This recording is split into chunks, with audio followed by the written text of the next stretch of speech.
Hello everyone, welcome to Yes Workshop. Today I'm going to share a few stories which are very important for parenting, which are very important for parents. Why these stories are important is because the stories tells the fact of life in a very simple way. It makes the concept very simple to understand, to absorb at least. I think so. Yeah, and why I'm telling this story is because I feel.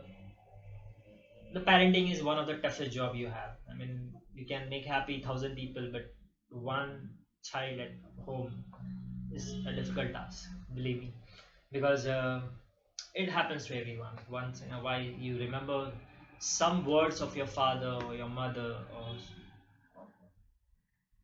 which have destroyed you or made you. So, if you're a happy child, you have some words of your father or mother from your father or mother which makes you survive, and there are some words which make you destroy yourself. I feel the importance of parents in life is so big that it cannot be replaced by anybody else. But sometimes if we don't find that person in our parents, obviously we look for somebody else, we look for somebody out, and that maximum time becomes a role of a teacher. I'm not talking about academic teacher only. I'm talking about anybody who can teach us something. That can be a friend, that can be anybody who teaches us something or the other. But the very first impression which goes to our mind is of parents. So dear parents, if you are listening to this, believe me, this is only for you, because you are playing one of the greatest role in the world. Your child is one of the greatest future in the world. And if you're going to make it or you're going to break it, it depends on you. I'll prove by that. I'll, I'll save that for the story. So, very first story I would like about parenting is I would like to share about is Thomas Edison, Thomas Alva Edison. Thomas Edison, when he was hardly he went to 3 months of schooling, and once in his pocket, his mother found a letter from a principal or maybe teacher, and that your child is dull and dumb. Please take away your child because he cannot cooperate with other students. He cannot fit with other students. So he is unable to learn like others.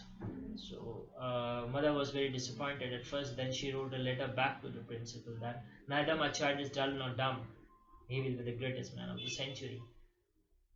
And that meant that he is going to survive many such difficulties. Yes, that was a true by the mother. That mother story, that mother words remain with Thomas Alva Edison forever.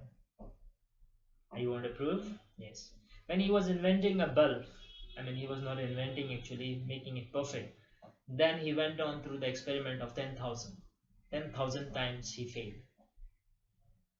People told him, his colleague told him, you are the greatest failure we know. But Thomas Edison told them, no, I know 10,000 ways where light cannot be produced. That is the value he learned from the mother, who told him, neither my child is dull nor dumb, he will be the greatest man of the century. At the age of 57, I don't think 57 or 67 something, Thomas Edison heard a news in a dark night that there's a burn in the factory and there's a fire in the factory. The whole thing is burning. So he came to the factory and he stood in front of factory and he was smiling at the fire. People were running, people were here and there, but he was smiling at the fire.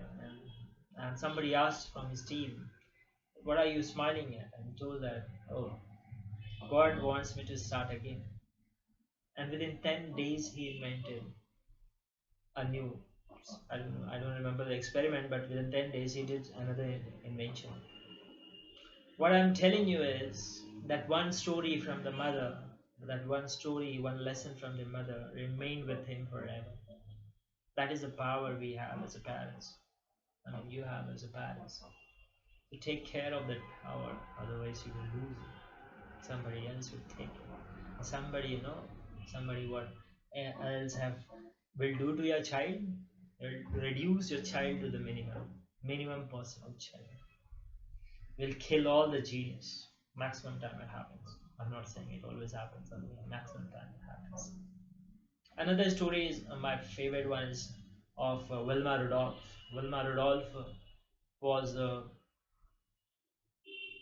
was a champion, Olympiad champion 1960. She was 4 to 5 years old around, and she was having a double pneumonia with fever, wherein her leg was totally spoiled and she couldn't walk straight, and she was wheelchair. And once her mother asked her, "What do you want to be in your life?" and she told that I want to become the fastest runner on the earth. That was a dream of a child of 5 years. Mother told her, with your willpower, your hard work, your practice, you will be. And she told that the gift, the faith on God is one of the most important things we can have. She believed that. She started, she tried to move, she went to doctor. Doctor told that if you move, you will be paralyzed forever. But her mother told, you have to move. She moved. She got up from her wheelchair one day. She started walking, crawling, crying, doing playing, running, jumping. 1960 Olympiad was a history. A woman who cannot walk, was unable to walk once, was running 100 meters, and she became gold medalist. Then she was running for 200 meters. She became gold medalist. She was running for 400 meters. She was running. She was a gold medalist. With her, there was a three-time world champion. She defeated her. And there was a last medal of relay, and again she was a gold medalist. What I want to tell you is the words from you is going to destroy your child's life or it's going to make it your child's life. Your child's performance in school or in society or with friends, everything depends on your words. What do you think about your child? That is what going to make his life. To talk about Abdul Kalam, he was a great respectable person. And he respected his father because his father taught him that all religions are same. His father represented that his best friend was a Hindu priest. Both were Namazi, they used to talk about God, they used to talk about the world, and he used to listen to them and could feel the oneness of God. And he was a great, Abdul Kalam was a great leader. He lives in the heart of million people still. He died a beautiful life in a very fantastic way, in his world. That is the power of father, that is the power of mother. The stories, the stories teach you how to be a great father. The child depend on you. You are angry and you say something which is rubbish, which is not true, you know. You're just saying that because you want to control. But that is what the child's life is going to get destroyed. You're pulling the trigger, which is not required. Please take care of it. Because when you speak the words, child takes it, child's filter it and keeps it. So what are you going to say to your child? If you feel your child is not performing well because of somebody else, sorry, it's your Xerox, it's your copy. You're not treating well. Even Gandhiji learned his non-violence from his father. He once made one big mistake and he couldn't tell that to his father. He wrote a letter and he kept it near the head of his father. When his father got up from the sleep, he read the letter and he cried. He didn't tell a word to Gandhi about it, but he cried for almost 1 hour, and he slept. Gandhiji was so disappointed by this. He cried too, and he decided never he will repeat that. And that is how Gandhiji knew the power of non-violence.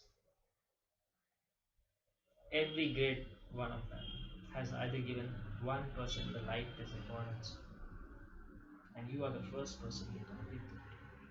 Please take that opportunity. Your child is very important. Do that for them. Learn how to be father like them. Every word from you can destroy his life or can make his life or her life. Child is the greatest asset you can have. Your money is not. Money can be created. They will create if you can't.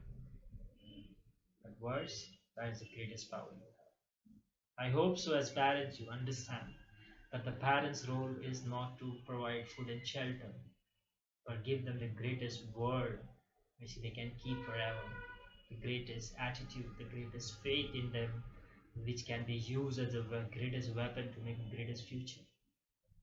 Thank you very much. And I hope so you enjoyed this. This is something which I shared from my experience with the students. What is they want, they shared to me and I shared to you. I hope so it was useful. Thank you very much. Please follow my channel, subscribe it, or please share it with someone who needs it. Thank you very much.